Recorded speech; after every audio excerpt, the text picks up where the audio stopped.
கிறிஸ்துக்குள் பிரியமான தேவனுடைய பிள்ளைகளே, ஆண்டவருடைய நாமத்தினாலே இந்த கால வேளையில் இருதயத்தின் ஆழத்திலிருந்து உங்களுக்கு நல்வாழ்த்துக்கள். 1 தெசலோனிக்கேயர் 5ஆம் அதிகாரம் 18வது வசனத்தை வாசித்து இந்த நாளுக்காக நாம் ஜெபிப்போம். எல்லாவற்றிலேயும் ஸ்தோத்திரம் செய்யுங்கள், அப்படி செய்வதே கிறிஸ்து இயேசுவுக்குள் உங்களை குறித்து தேவனுடைய சித்தமாய் இருக்கிறது. தேவனுடைய பிள்ளைகளை, ஆண்டவராகிய இயேசு கிறிஸ்து தான் நமக்கு முன் உதாரணம். அவருடைய வாழ்க்கையில பிதாவானவருடைய சந்நிதியில் ஸ்தோத்திரத்துடனே தன்னுடைய வாழ்க்கையின் பிரயாணங்களை அவர் நடத்தி சென்றார்.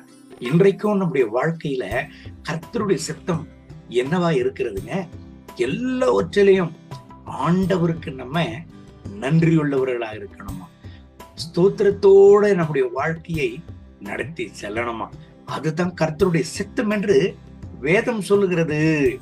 ஆண்டவருக்கு நன்றியுள்ளவர்களாய் நாம் இருக்கிற பொழுது, ஆண்டவருக்கு நன்றி செலுத்துகிற பொழுது என்னவெல்லாம் நம்முடைய வாழ்க்கையில நடக்கிறதுங்க?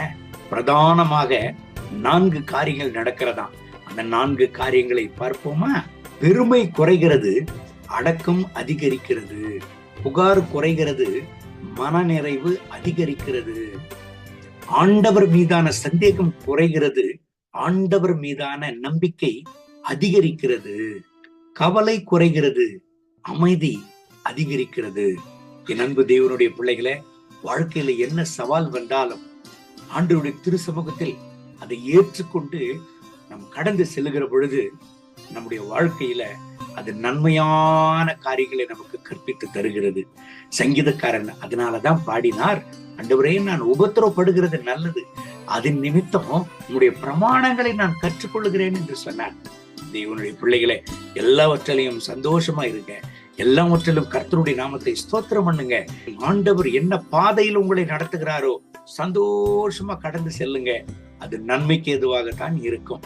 இந்த வசனத்தின்படி கர்த்தர் உங்களை ஆசீர்வதித்து ஆண்டவர் அவருக்காக சாட்சியாக உங்களை நிறுத்துவராக. கண்களை மூடி ஜெபிப்போமா? அன்பின் ஆண்டவரே, இந்த கால வேளையில இந்த வசனத்தை கேட்டு என்னோடு ஜெபித்துக் கொண்டிருக்கிறேன். அன்பு தேவனுடைய பிள்ளைகளுக்காக ஜெபிக்கிறேன்.